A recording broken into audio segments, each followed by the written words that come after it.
شهر 10 من أهم الشهور إن لم يكن أهمها في ثانوية عامة، وده الشهر اللي ممكن يحولك 180 درجة ويخليك تتجه خطوات نحو هدفك، ويخليك في الآخر تجيب المجموع اللي أنت بتتمناه في ثانوية عامة، أو يحولك 180 درجة برضه بس العكس تماما ويخليك تبعد أكتر وأكتر وأكتر عن هدفك. شهر 10 هو الشهر اللي غير حياتي في ثانوية عامة. السلام عليكم ورحمة الله وبركاته. لو انت اول مرة تشوفني فانا طارق عكاشة، وما تنساش تعمل لايك على الفيديو واشتراك في القناة لو مش مشترك، ولو انت من متابعين القناة فانا بشكرك على ثقتك فيا، وباذن الله اكون قد الثقة دي. ويلا بينا من غير ما نطول في كلام كتير نبدأ في الفيديو بتاعنا. اول حاجة نبدأ بيها الفيديو اللي هي لازم نكون انا وانت مستقرين عليها ويكون مفيش نقاش ولا جدال في الامر ده، وهو مدرسينك في ثانويه عامه. الشهر ده لازم تكون استقريت على المدرسين اللي انت هتاخد معاهم في ثانويه عامه، تكون خلاص ما عندكش اي نيه للتغيير، لان التغيير في الفتره اللي زي دي بتكون فتره حساسه في ثانويه عامه، وممكن تخلي عليك تراكمات تفضل عليك لغايه اخر السنه وما تعرفش تتخلص منها. اشمعنى شهر 10 وليه بنقول على الشهر ده اهم شهر في ثانويه عامه؟ لان ببساطه خالص الشهر ده بيكون شهر بتاخد فيه اهم الحاجات والاساسيات اللي انت هتبني عليها لقدام في شهر 11 وشهر 12، وتكون واقف على رجلك واقفه صح، وتكون متمكن من الحاجات اللي المستر اداها لك في شهر 9، لان ده يعتبر الاساس اللي بنبني عليه في ثانويه عامه. وطبعا زي ما انت عارف لو اي اساس ما اتبناش صح ووقف على الارض صح هيقع في يوم من الايام، وانا خايف عليك من الحته دي. خلي بالك كويس جدا جدا جدا، لان ده اهم حاجه ممكن تطلع بيها في شهر 10، يكون الاساس بتاعك قوي جدا جدا جدا وصلب تقف عليه وتكمل باقي الشهور بتاعه ثانويه عامه. ولو انت لا قدر الله طالع بتراكمات من شهر 9 ومش عارف تعمل فيها ايه في شهر 10، فاحنا اتفقنا في فيديو قبل كده وفيديو بتاع حل التراكمات ان احنا لازم نصحى بدري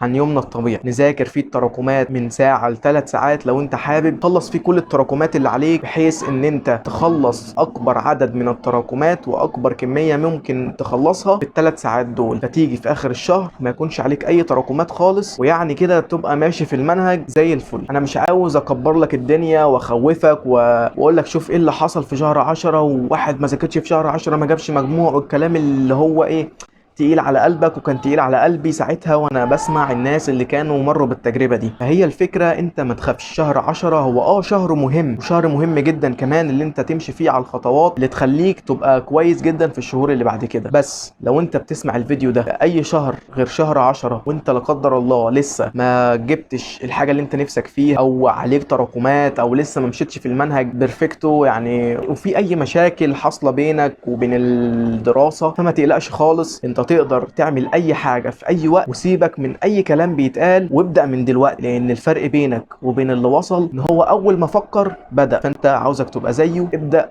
دلوقتي. اما بقى لو انت بتسمع الفيديو اول ما نزل، فانت دلوقتي اكيد في شهر 10 ومحتاجني اقول لك تعمل ايه بالظبط، وايه الحاجات اللي انت تتجنبها في شهر 10. وايوه زي ما سمعت كده، حاجات لازم تتجنبها في شهر 10. عاوزك تكمل معايا الفيديو للاخر، وان شاء الله تكون طالع منه باستفادة كبيرة جدا جدا جدا. ونبدأ في اول حاجة ان انت تتجنبها، وهي التسويف. ايوه التسويف. اوعى تسوف اي درس، اوعى تسوف اي امتحان، اوعى تسوف اي كلمه المستر بيقولها. ركز في كل كلام المستر اللي بيقوله، اكتب كل حاجه في كشكولك ونظم معلوماتك، امتحن كل امتحان المستر ينزله، واوعى تكسل تحل الواجب، اوعى تكسل تحل الواجب. الموضوع ده هيفرق معاك جدا صدقني بعدين. تاني حاجه تتجنبها وهي التكبر. ايوه زي ما سمعت كده، اوعى تتكبر على اي ماده مهما كنت شاطر فيها، صدقني هتندم بعد كده. اللي انت قلت ده انا فاهم، ده انا عارف، ده انا خلاص، ده انا جبت اخري، ده انا مش عارف ايه، يعني مفيش حاجه اقدر اعملها اكتر من كده. لا، انت لسه في البدايه، لسه في حاجات كتير انت ما عرفتهاش. اللي انت عرفته من المنهج ده يعتبر اقل من الربع، كمان في مدرسين لسه ما عدتش الربع في المنهج، فبلاش تتكبر على الماده وتقول ده انا جامد فيها ويعني خلاص بقى انا برطع واعمل اللي انا عاوزه. اوعى تعمل الكلام ده، ارجوك ارجوك ارجوك، هتندم عليه بعدين. ثالث حاجه تتجنبها في شهر 10 وهي الصحبه الوحشه. ايوه زي ما سمعت كده، صحابك اللي في الدرس او اللي انت بتمشي معاهم هم اللي قادرين يخلوك تجيب مجموع كويس جدا في اخر السنه، وهم اللي قادرين يخلوك تفشل، او بمعنى اصح ما تجيبش المجموع اللي انت بتحلم بيه في اخر السنه، وما تدخلش الكليه اللي انت بتحلم بيها. خلي بالك، صاحب ساحب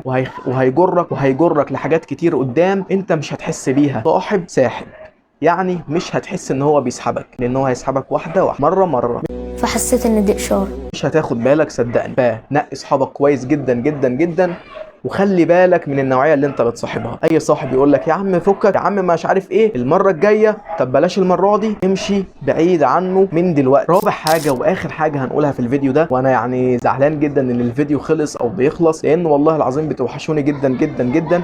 بابا عاوز اعمل لكم فيديوهات كل يوم بس الظروف هي اللي بتحكم. رابع حاجه واهم حاجه تمشي عليها في شهر 10 وفي باقي حياتك كلها، ان انت تخليك في طريق ربنا. لو ما كنتش بتصلي او ما كنتش بتعمل الواجب الديني اللي عليك شهر 9 او في اي مكان قبل كده، حاول وابدا من الاول وجديد. ربنا بيحب التوبه جدا جدا جدا، ما تيأس، افضل حاول وقرب من ربنا، صدقني ربنا حاسس بيك وهينولك اللي انت عاوزه في اخر السنه. اخر حاجه هنقولها في الفيديو ده باذن الله، هنعمل في الفيديوهات الجايه كده فقره اخيره في اخر الفيديو، هنجمع فيها كل الاسئله اللي انتوا بتسالوها وننقي اهم الاسئله اللي انتوا بتسالوها ونجاوب عليها في اخر الفيديو في الفيديوهات الجايه باذن الله. فلو عندك اي سؤال اي مكان ايه هو، اكتبه في الكومنتات تحت، وباذن الله في الفيديو الجاي هننقي الاسئله دي ونجاوب عليها في اخر الفيديو. بس كده يكون الفيديو بتاعنا النهارده خلص. تيجي تعمل لايك على الفيديو واشتراك في القناه، عاوزين نوصل ل 10000 سبسكرايبر في اقرب وقت ممكن. بس كده، سلام.